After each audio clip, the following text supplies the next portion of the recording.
तो आज की क्लास में हम हिंदी व्याकरण में बहुत इंपॉर्टेंट टॉपिक है जो कि आपको छठी से लेकर के बल्कि 5वीं से लेकर के और आगे 9th 10th तक ये टॉपिक पूछा जाता है। और अगर आपने गवर्नमेंट जॉब की तैयारी करनी है, अगर आपका सपना है कि मुझे सरकारी नौकरी चाहिए, तो ये वहां पर भी आपको बहुत काम आएगा, इसलिए ध्यान से समझें। डाउट रहे तो पूछ लेना आप। उपसर्ग और प्रत्यय काफी इंपॉर्टेंट टॉपिक है हिंदी व्याकरण का। इसे समझने के लिए मैंने छोटा सा यहाँ पर एक कुछ इस तरीके से ड्रॉ किया है ताकि आपका ये पिक्चर आपके माइंड में सेट रहे। और अगर मैं इसे यहाँ से मिटा भी दूं तो आपके ये माइंड में सेट रहना चाहिए कि कहाँ क्या लिखा हुआ था। अब ध्यान से समझो। उपसर्ग और प्रत्यय हिंदी व्याकरण के दो ऐसे शब्दांश हैं, दो ऐसे शब्दांश हैं। अगर हम बात करें उपसर्ग क्या है, तो ये हिंदी व्याकरण में ऐसा शब्दांश है, सेम प्रत्यय भी ऐसा शब्दांश है जो अर्थ परिवर्तन कर देता है। किसके? मूल शब्द में अर्थ परिवर्तन कर देता है। और अच्छे से समझ दें, जो उपसर्ग है वो शब्द के आगे लगेगा। कहाँ लगेगा? मतलब पहले, शुरुआत में। और प्रत्यय कहाँ लगेगा? पीछे, मतलब बाद में। क्लियर हो रहा है ना? नहीं समझ में? अभी मैं थोड़ा सा और क्लियर कर रहा हूं।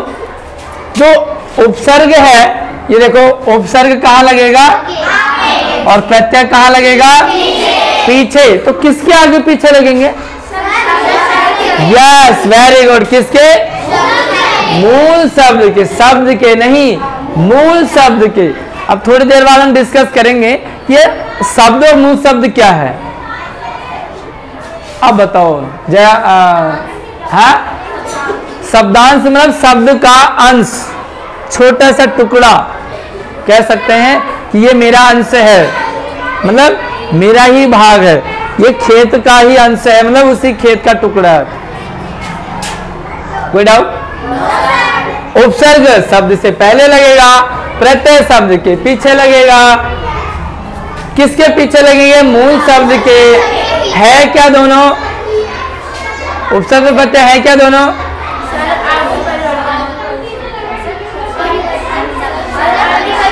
अभी अभी मैंने कहा दोनों शब्दांश है।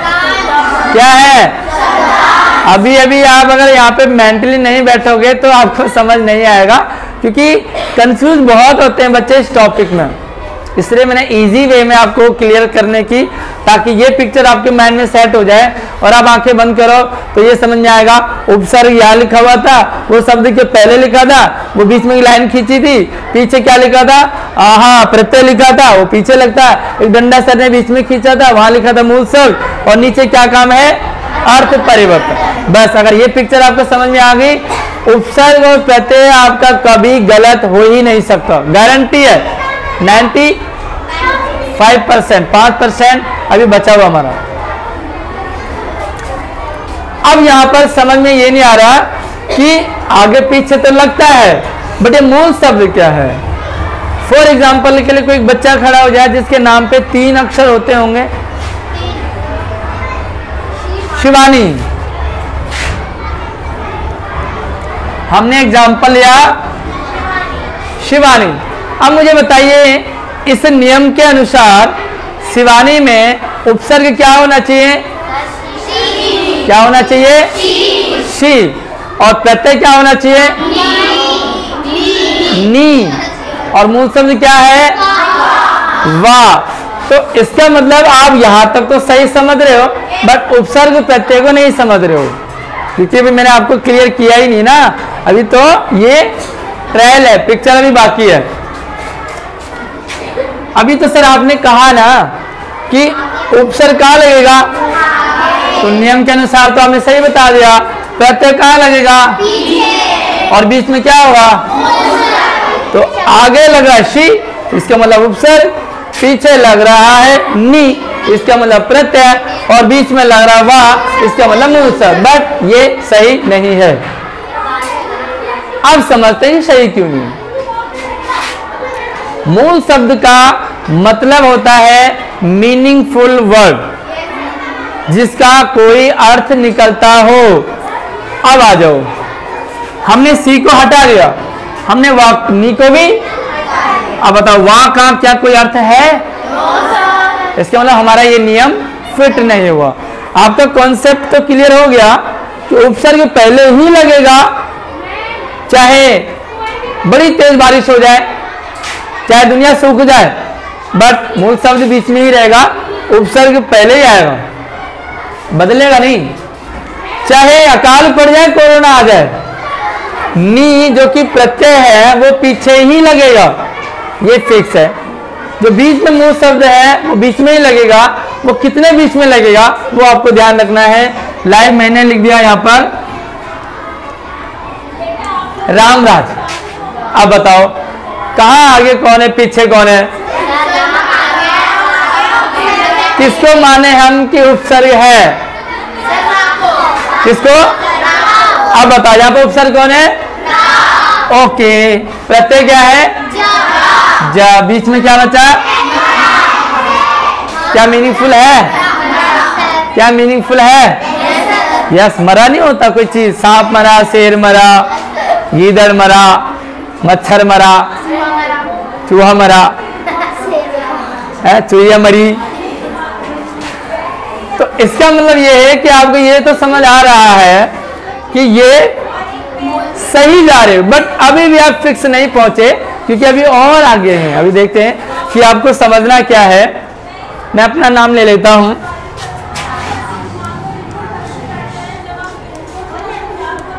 खिचड़ी नहीं पकानी है, ध्यान रखना, इसलिए आप सही तरीके से समझते हुए चले। जल्दी बताओ, उपसर्ग क्या है? प्रत्यय क्या है?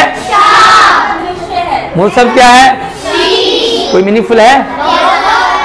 इसका मतलब हमारा रूल कुछ तो गड़बड़ है, तो हम दया को भेजते पता लगाने के लिए। चलिए अब हमें फोकस करना है। आपने कहा कि सी जो है वो मूल शब्द है, बट सी का कोई मतलब डस्टर नहीं है क्या? अब हम देखेंगे कि जरूरी नहीं है हर शब्द में उपसर्ग भी हो और प्रत्यय भी हो। हाँ, शब्द पर उपसर्ग हो सकता है, प्रत्यय भी हो सकता है, बट उपसर्ग भी है और प्रत्यय भी है, ये जरूरी नहीं होगा। इसका मतलब क्या समझे? कुछ शब्द ऐसे होंगे जिनमें उपसर्ग तो लग रहा होगा बट प्रत्यय नहीं होगा। कुछ शब्द ऐसे होंगे जिनमें प्रत्यय तो लग रहा होगा लेकिन उपसर्ग। अब थोड़ा सा आप माइंड को लगाइए और बताइए कि इसमें क्या लग रहा होगा।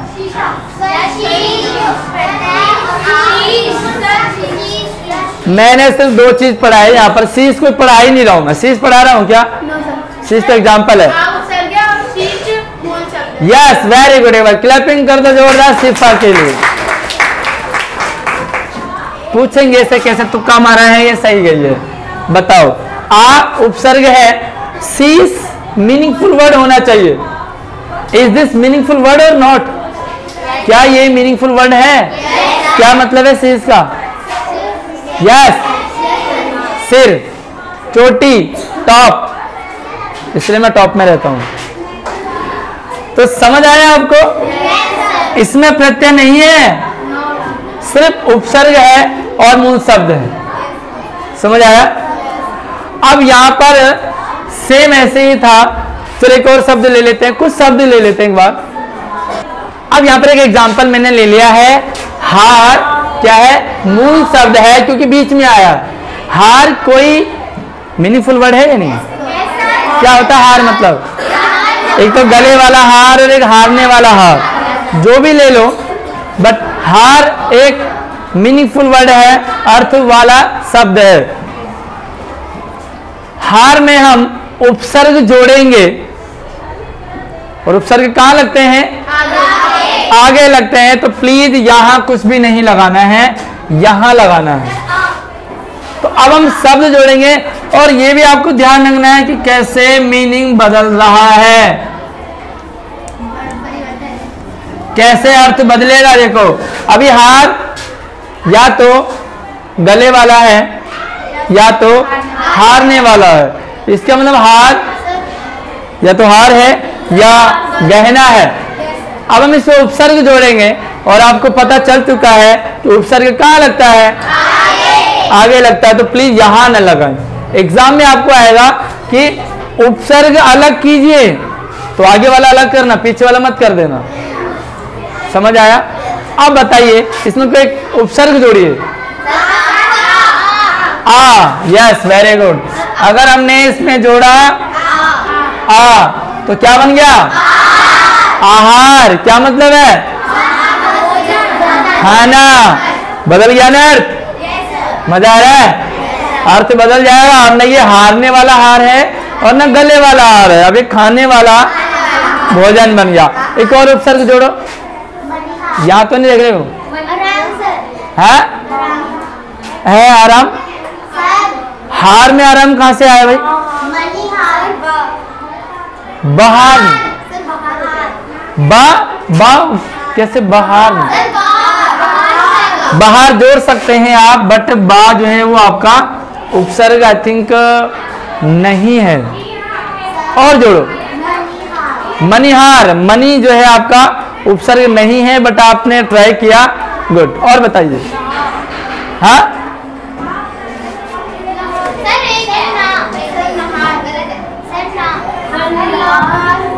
भी उपसर्ग है।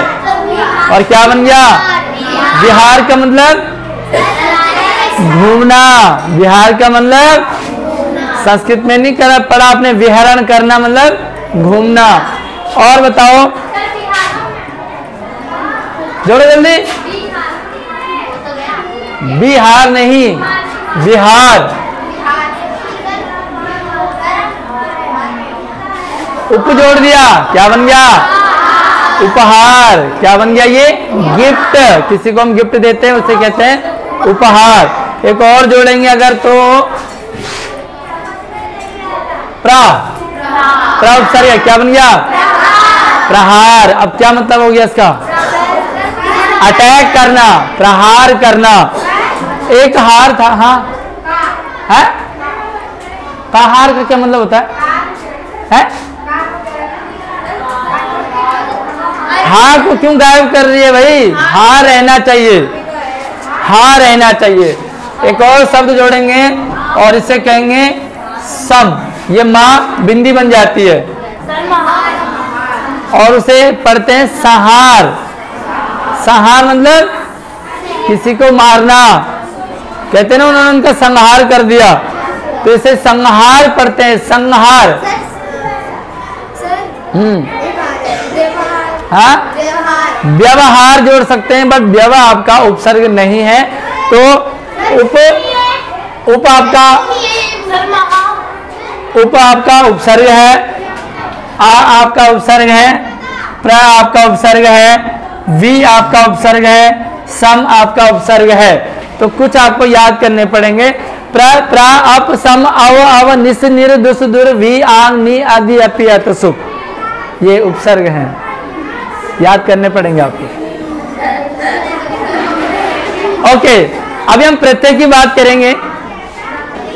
प्रत्यय हिंदी में अलग प्रत्यय होते हैं, कुछ प्रत्यय हिंदी में होते हैं, कुछ अंग्रेजी में होते हैं, अंग्रेजी के भी प्रत्यय होते हैं उपसर्ग प्रत्यय, कुछ उर्दू वाले उपसर्ग प्रत्यय हैं, कुछ हिंदी वाले हैं। तो प्रत्यय और उपसर्ग भी अलग अलग कैटेगरी के बांटे गए हैं। हिंदी के उपसर्ग, अंग्रेजी के उपसर्ग, उर्दू के उपसर्ग, संस्कृत के उपसर्ग, प्रत्यय दोनों। ठीक है, चलिए प्रत्यय को देखते हैं एक बार। अब आपको मैंने मूल शब्द हटा दिया है और मैंने रख दिया आपका प्रत्यय। क्या है ये, प्रत्यय। अब आपने इस पर कुछ मूल शब्द जोड़ने हैं और नया शब्द बनाना। ये एक है, इसके बाद कुछ नहीं जुड़ना चाहिए, प्रत्यय के बाद कुछ नहीं जुड़ता, तो आई कहाँ जोड़ रही है आगे, हमें पहले जोड़ना है, क्योंकि प्रत्यय से पहले क्या होगा? प्रत्यय से पहले वाला क्या होता है? मूल शब्द। एक बार शिवानी के लिए क्लैपिंग करो एक बार। ऐसा लग रहा है फिजिकली बैठे हुए हैं, मेंटली शायद घर में मैगी पे ध्यान है आपका। इसलिए ग्रामर पार्ट मेंटली भी बैठना है, फिजिकली भी बैठना है, और एक बार घर में प्रैक्टिस भी करनी है। उसके बाद ग्रामर वाला पार्ट लाइफ टाइम के लिए आपके अंदर फिट हो जाएगा। ये ध्यान रखना कि आपने यहाँ समझा, घर जाके कॉपी देखनी है और कुछ एग्जाम्पल लेने हैं, और डाउट जो भी रहेगा नेक्स्ट डे शेयर करना है। उसके बाद गारंटी मेरी है कि आपको जिंदगी भर नहीं बोलोगे। बेटा 3 बार पढ़ना है, समझना है, घर में जाके देखना है, प्रैक्टिस करनी है, डाउट आएंगे ओब्वियसली, नेक्स्ट डे शेयर करना है, कंप्लीट आपका। चलिए, एक आपका प्रत्यय है, लाइक नहीं, वो अंग्रेजी वाला शब्द हो गया ना, लाइक हिंदी वाला नहीं। हाँ हाँ, माइक, बाइक, एक में एक कैसे जुड़ेगा? सारे जितने, मुझे लग रहा है अंग्रेजी भाषा का ज्यादा प्रकोप छाया हुआ है। माइक, बाइक, लाइट, सारे जो हैं वो अंग्रेजी वाले हैं। चलिए, पहला हमने जोड़ा इस पे प्रमाण। प्रमाण जोड़ा तो ये बन गया आपका प्रामाणिक। क्या बन गया? हमने इस पे जोड़ा दिन। दिन जोड़ा तो एक दिन वाले काम को कहते हैं, इक आना चाहिए बाद में, इक आ रहा है ना, छोटी की मात्रा और का, छोटी की मात्रा और का। अगर कोई हफ्ते में एक बार हो रहा है तो उस हफ्ते को कहते हैं सप्ताह। क्या कहते हैं? सप्ताह में हमने एक जोड़ा तो बन गया साप्ताहिक। महीने में एक बार होता हो जो महीने को कहते हैं मास। 1 मास, 2 मास, 3 मास। और महीने में होने वाला क्या बोलते हैं उसे? मानसिक। तो मन से हो गया ना, मानसिक। वो होता है आपका मासिक। महीने में एक बार होने वाला मासिक, दिन में एक बार होने वाला दैनिक, हफ्ता, सप्ताह में एक बार होने वाला साप्ताहिक, सार्वनामिक। जैसे सर्वनाम में जोड़ा तो सार्वनामिक। सैनिक, बिल्कुल, सेना शब्द है और एक प्रत्यय सैनिक। 6 महीने में एक बार होता है जो अर्धवार्षिक, इसीलिए कहते हैं ना अर्धवार्षिक। अर्धवर्ष मतलब आधा साल। और महीने में एक बार होता हो जो महीने, सॉरी, साल में एक बार होता हो, बताओ। Yes, very good. एक बार कशिश के लिए क्लैपिंग कर दो, क्योंकि साल को क्या कहते हैं? वर्ष। क्या कहते हैं? और जब वर्ष और एक जुना तो बन गया आपका, पेपर होते हैं ना आपके वार्षिक। क्या बन गया? वार्षिक परीक्षा होती है ना, अर्धवार्षिक भी होती है। यस, डाउट बताइए। एक उपसर्ग है, आप प्रत्यय है आपका वान। क्या है? जोड़ो शब्द, वान शब्द पे जोड़ो शब्द।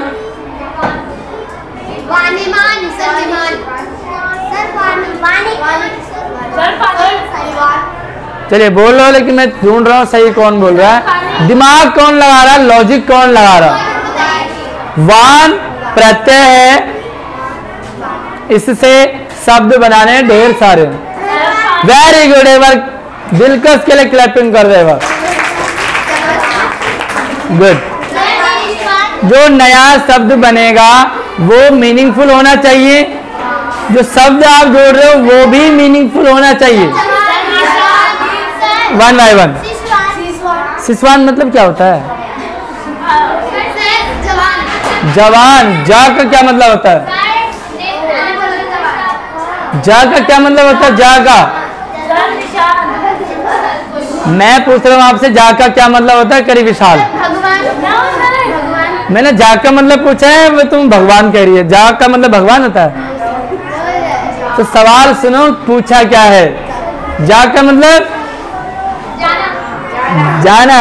जा एक मीनिंगफुल वर्ड है, और जा का मतलब होता है जन्म लेना। जा का मतलब जन्म लेना, जैसे जलज, जल में जन्म लेने वाला। तो जल्दी से बताओ, वाला प्रत्यय से शब्द, वाला, वाला प्रत्यय, वन बाय वन। यस, काम वाला। वेरी गुड, फिर से दिलकश के लिए क्लैप हैं। अगला अगला अगला, दुकान वाला। अब तो बहुत सारे शब्द आ जाएंगे।